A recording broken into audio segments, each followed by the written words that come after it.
Hey, Wyatt here. Today I want to talk about the Godzilla's Rage/Journey trilogy that I made. I'm going to talk about behind the scenes insights, what themes I tried to convey, clarify things that might not have been clear. Anyway, the themes, that's one thing I'm going to go over. Grief, anger, and despair. The basic premise that starts the series is inspired by, Godzilla's origins. A nuclear bomb is dropped on the island he resides on. The explosion kills his parents, he gets mutated, and he unleashes his rage upon humanity. Now, to some degree, this series is an outlet for my own anger, grief, and despair, originating from when my dog died more than a year prior to me making Godzilla's Rage. Now, since all that is out of the way, let's get started. In first step, we have Godzilla's Rage, released in May of 2025. Now, what I want to talk about in this opening prologue scene, other than it not looking too good and could have just been done practically, is that I tried to convey that this Godzilla has always been aggressive to some degree, even before his mutation, getting food for his parents, who are two Godzillosauruses. After some embracing, they tackle him to the ground when they see a plane dropping a nuke. Now, the raining sounds I use in the background of the Fallout scene are from the 1998 Godzilla movie, when Zilla was dying on the bridge. And after that scene, it cuts to the title card, which, in my opinion, does look good, except for the black outlining hovering around the letters. I don't know why I did that. It ruins the whole thing. Then we cut to a scene that takes place not too long after the bombing of Godzilla rampaging through the city. And about this city, obviously, the PNGs I use are from different cities across the world.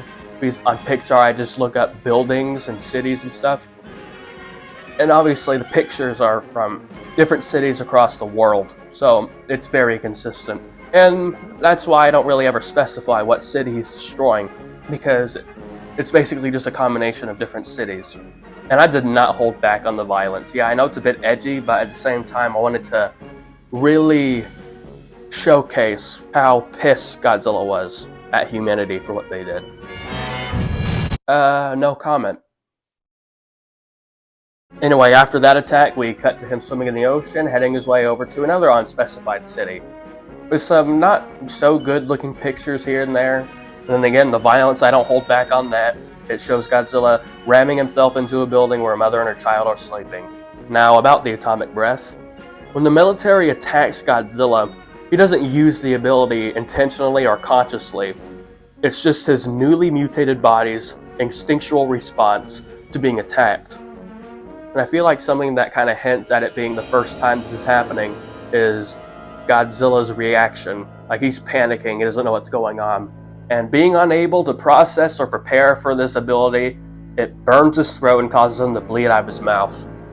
Then it happens again when a stealth bomber strikes his back. And when the beam fizzles out, he unleashes a roar of absolute agony and despair. And he is lost, alongside the haunting sound of the clock tower going off.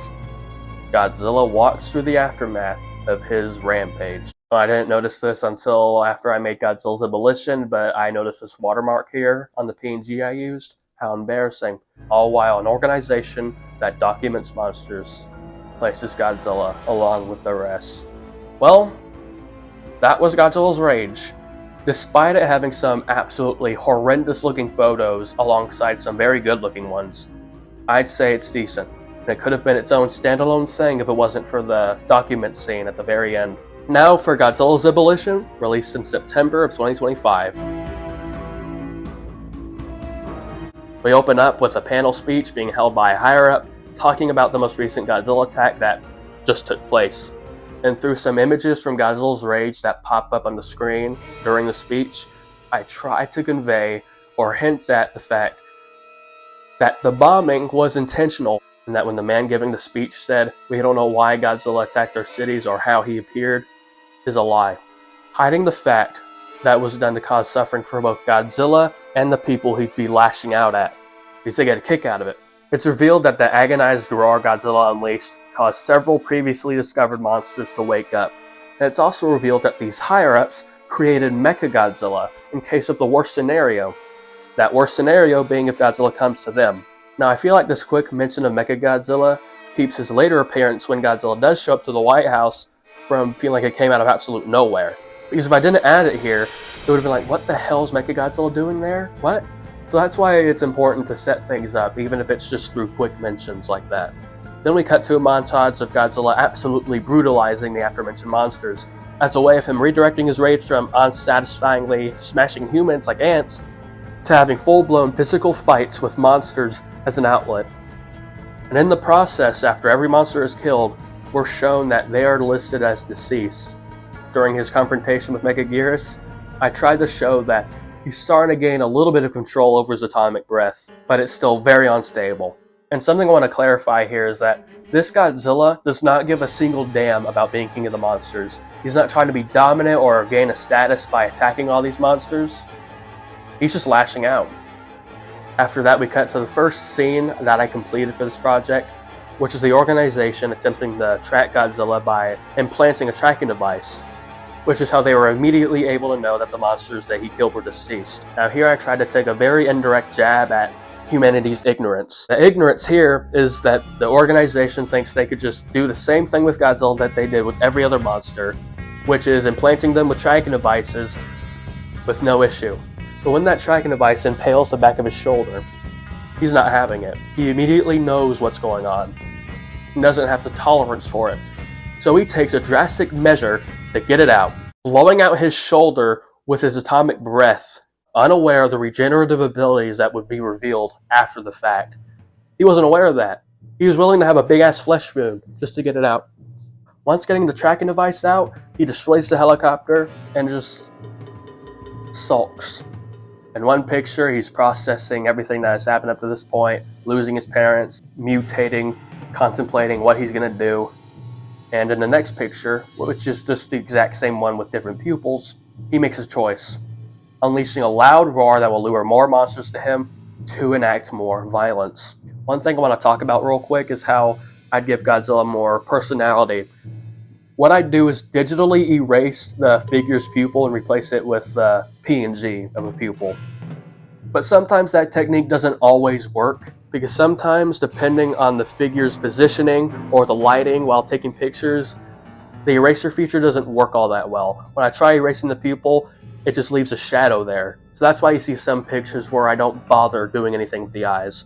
Shortly after Godzilla unleashes that roar, Anguirus arrives, and they start fighting. In the process of the fight, Anguirus causes some bodily damage to Godzilla, just for Godzilla to immediately heal himself with the aforementioned regenerative abilities. And the reaction I gave Anguirus was a way to convey that, up to that point, no monster had been able to do that. Ever. And he's so shocked and dumbfounded that Godzilla gets a chance to whack him in the face with his tail. Then later on, during Godzilla's fight with King Kong, King Caesar, Anguirus, and Gamera, Gamera blows off Godzilla's head, and we cut to Anguirus again. And I gave Anguirus this expression that showcases uncertainty and doubt that this killed Godzilla, since up to that point he was the only one to have seen Godzilla's abilities. And then when Godzilla suddenly grows his head back, his concerns were proven right. And the sound effect I used while Godzilla was in the process of growing his head back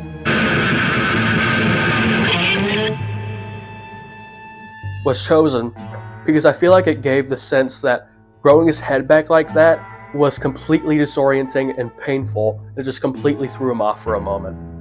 After some more fighting, Mothra arrives, breaks up the confrontation, and shocks Godzilla in the head, showing him with some psychic vision who was responsible for the bombing, basically telling him to redirect his anger to them, the cause. And Godzilla does just that. When Godzilla arrives at the White House, Mechagodzilla is already in position and begins to open fire, blowing off Godzilla's limbs just for them to quickly grow back.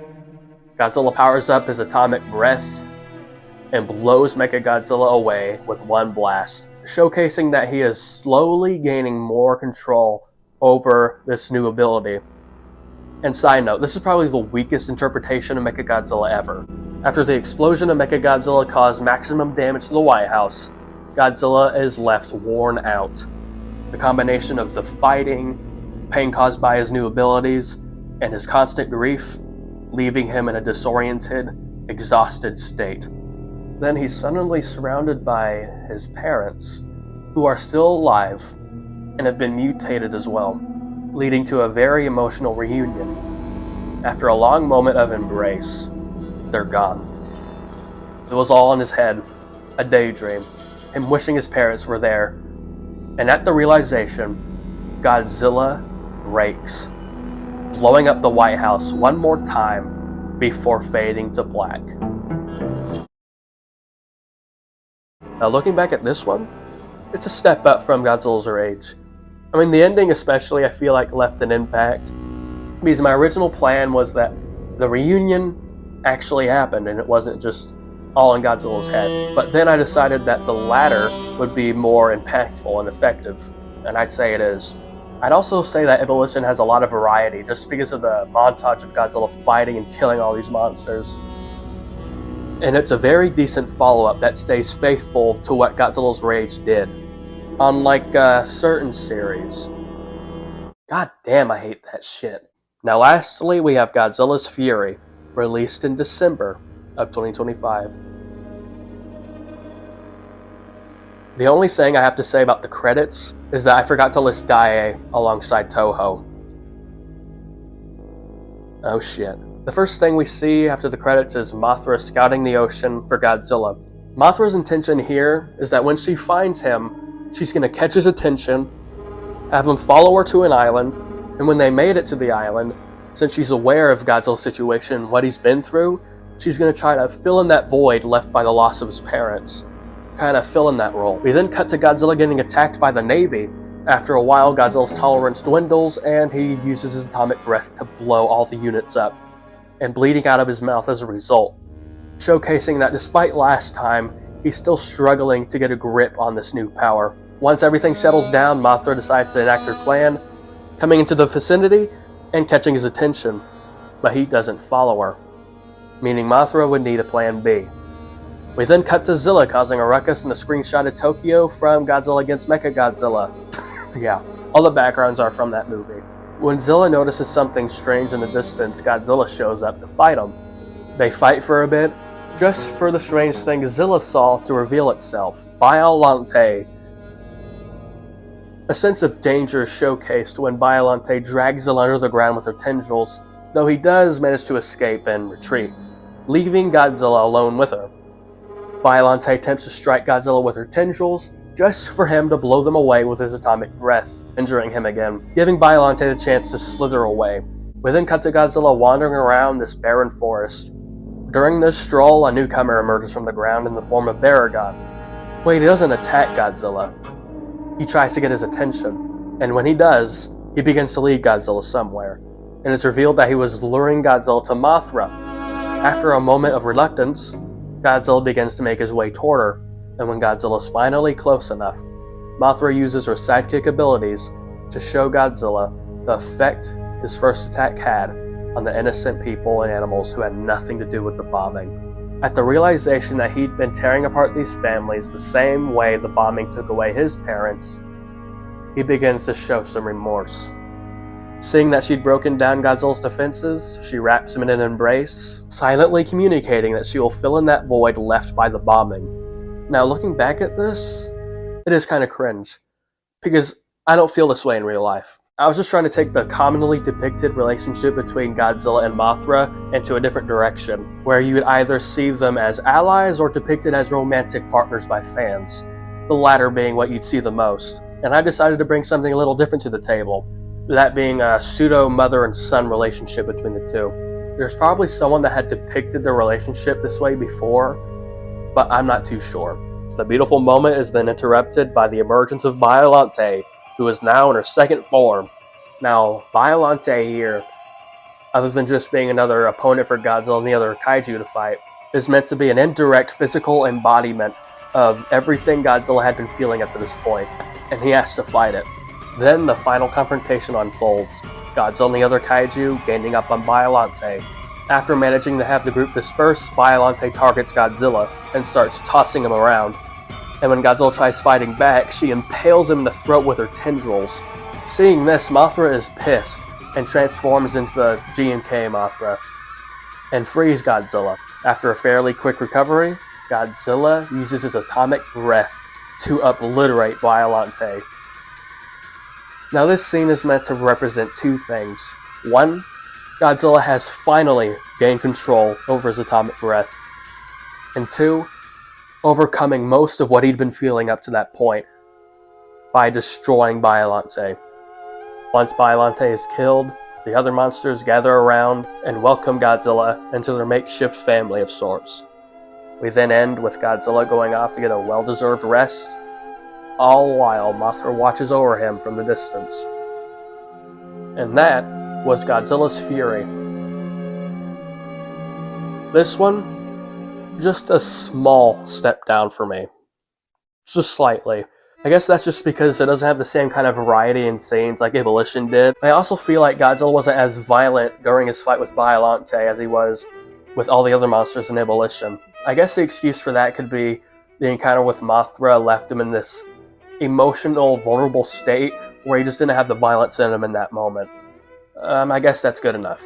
But other than that, I feel like this is a very decent conclusion to this trilogy. And with the trilogy as a whole, I'm proud of it. I'm happy with how it turned out. I've also been contemplating if I should bring the series back or not, but that's something I'm going to have to think about. I'm glad I went over this series with you guys, and if you stuck around, thank you. Wyatt'o.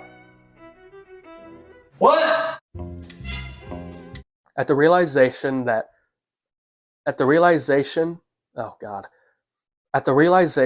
oh my god, dude, goddamn. Seeing that she's broken down the wall Godzilla's built around himself, oh my god. Seeing that Mothra, oh my god damn.